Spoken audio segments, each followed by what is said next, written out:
Nouns are names of people, places, things, or ideas, and every noun in Spanish has a grammatical gender. They are either masculine or feminine. The gender of the noun dictates which article we use with the noun, un or una, el or la, los or las.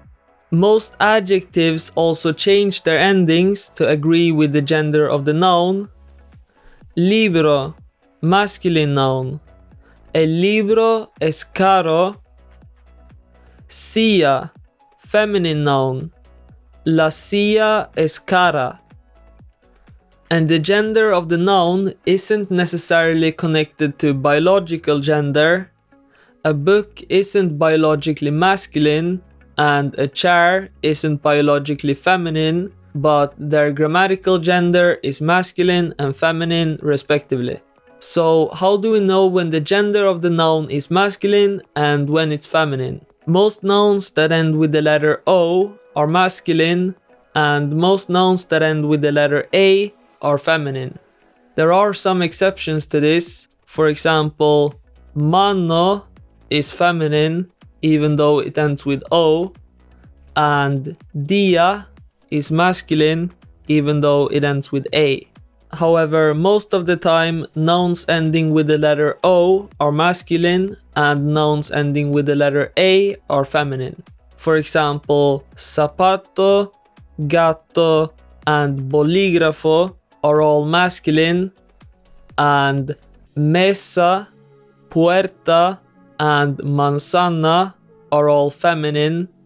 Nouns referring to males like padre and hombre are most often masculine, and nouns referring to females like madre or mujer are most often feminine. Nouns ending in the following letters tend to be feminine.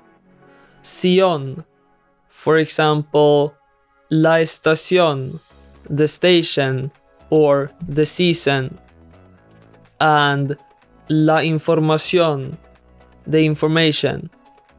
Sion, but with an S instead of a C. For example, la inversión, the investment, and la conclusión, the conclusion.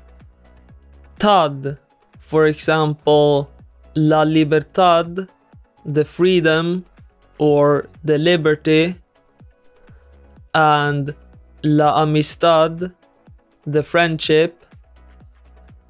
Dad, for example, la ciudad, the city, and la universidad, the university. Tud, for example, la similitud, the similarity, and la actitud, the attitude.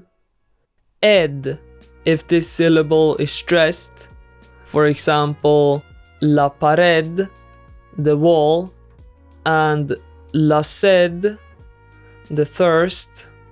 Nouns ending in the following letters tend to be masculine.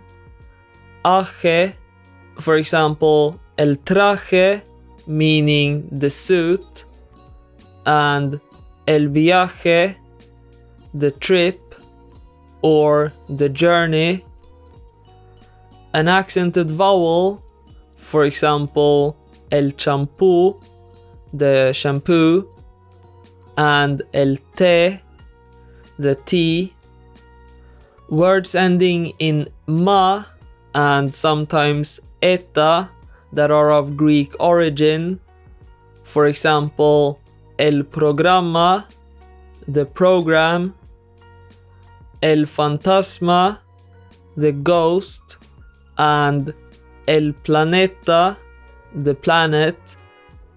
Words ending in L, N, R, or S are most often masculine.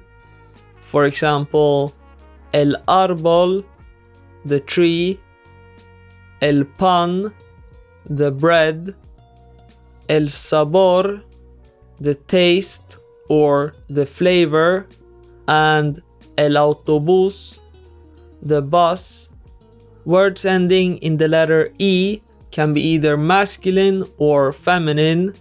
Examples of masculine words: el coche, the car, and el nombre, the name.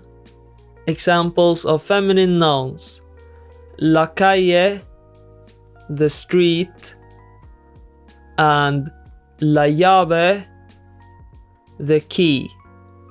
Lastly, there are a few nouns that change meaning depending on if they are masculine or feminine, like el frente, meaning the front, and la frente, meaning the forehead, el papa, meaning the pope, and la papa, meaning the potato.